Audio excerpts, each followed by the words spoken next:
بيبتدي فيلمنا لما زاك وجوش بيكونوا قاعدين سوا وفاتحين ألبوم صور المدرسة، وبيعرفوا زاك إنه معجب بأليسون صاحبتهم. وبعد كده بيبدأوا الاتنين في رحلة بالعجل، وكمان بيقابلوا صاحبهم داريل وصاحب داريل تشارلي، وبيخرجوا الأربعة مع بعض لحد ما بيكون زاك وجوش راجعين مروحين. فبيقابلوا جون اللي بيتنمر على جوش وبيضربه، ولما بيمشي جوش بيقول لزاك إنه بيكره جون جدا ونفسه يضربه. بيوصلوا لحد بيت أليسون وبيعرفوا زاك إن ده بيتها، ولما بيسألوا عرفت منين بيصرخ زاك بصوت عالي جدا وبيطلعوا يجروا لأن أليسون بتنور نور غرفتها. بيروح البيت وبيقابل أمه كارلين اللي بتعرفه إن أليسون كلمته، فبيطلع يكلمها بسرعة وبتعزمه على عيد ميلادها، وبتعرفه إنه هيبقى في بيت ميجان ولازم يجي هو وجوش. وبنروح لزاك وداريل في بيت جوش وبيدخلوا أوضة أخوه اللي بيكون مسافر، فبيمسك داريل علبة سجاير أخوه وبيطلب واحدة، لكن جوش بيتعصب وبيرفض وبياخدها منه. وبيطلع جوش سيف أخوه علشان يوره لهم، فبياخدوا السيف وبيطلعوا على الغابة وبيقطعوا علب الحليب. في الوقت اللي بيولع داريل سجاير بيكون سارقها من علبة أخوه. بيشوفوا جوش وبيتعصب جدا وبيتخانق معاه، وداريل بيكون متعصب جدا. بتخلص الخناقة بتاعن داريل في رقبته، فبيتخض وبيفضل يجري في الغابة وهو بينزف دم لحد ما بيقع، وجوش وزاك بيكونوا وراه. الكل بيكون في حالة صدمة وذعر من اللي حصل، لكن بيقرروا يغطوا داريل بورق الشجر.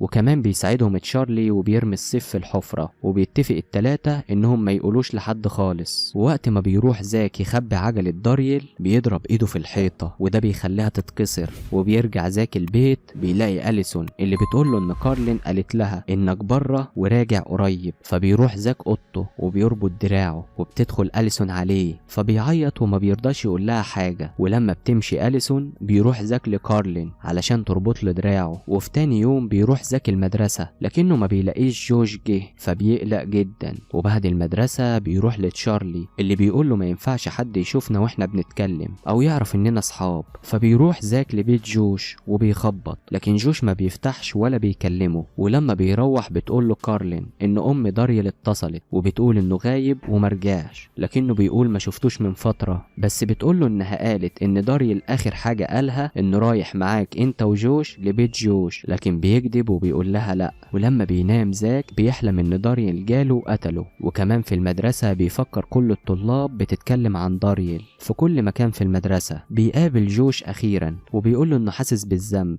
لانه ساب داريل في الغابة، وكمان حكاله عن الاحلام وبيقوله ان ما كانش ينفع نسيب داريل في الغابة ونرجع، لكن بيأكد عليه جوش ان محدش يعرف حاجة ولا يعرف اللي حصل. بيروح زاك لبيت ميجان وقت عيد ميلاد أليسون، وبيتفاجئ لما بيلاقي جوش هناك. وجوش بيقدم لأليسون هدية سجاير أخوه، ولأنها غريبة وفريدة من نوعها جون بيطلب منه إنه يجيب له واحدة لأنها مش متوفرة. فبيوافق جوش وبيقول له يقابله بكرة، وبكرة بيجي وزاك بيعرف إن جون مات، لقوه واقع من على الجسر. فبيجري زاك للغابة وبيلاقي شكل داريل اتغير وكمان السيف اختفى. فبيروح البيت وبيتصل بتشارلي وبيقول له إن جوش هو اللي قتل جون وكمان خد السيف، لكن تشارلي بيقول له ما تكلمنيش تاني ولا تتصل بيا. بترجع كارلين للبيت ومعاها جوش، ولما بيقعد معاه بيقول له جوش معرفش اي حاجة عن قتل جون ولا اعرف مكان السيف. وبيتعصب كمان لما بيعرف انه اتصل بتشارلي وحكاله، وبيسيب زاك وبيمشي. وفي اليوم التاني بيروح زاك لبيت جوش لكنه بيلاقيه فاضي، فبيمسك التليفون وبيعرف انه اخر رقم كلمه هو أليسون. دلوقتي بيعرف زاك ان أليسون في خطر، وبيظهر جوش مع أليسون وميجان في بيت ميجان وبيكونوا بيشربوا سجاير. وبيطلع جوش السيف فبتاخده ميجان تلعب بيه وبياخده منها تاني. واخيرا بيوصل زاك لبيت ميجان وبيفتح الباب بيلاقي ميجان ما بتتحركش، وكمان أليسون بتكون مربوطة. واول ما بيشوفوا جوش بيقفل الباب في وشه، بس زاك بيتصرف وبيكسر الشباك وبيهرب جوش. اول ما بيشوفه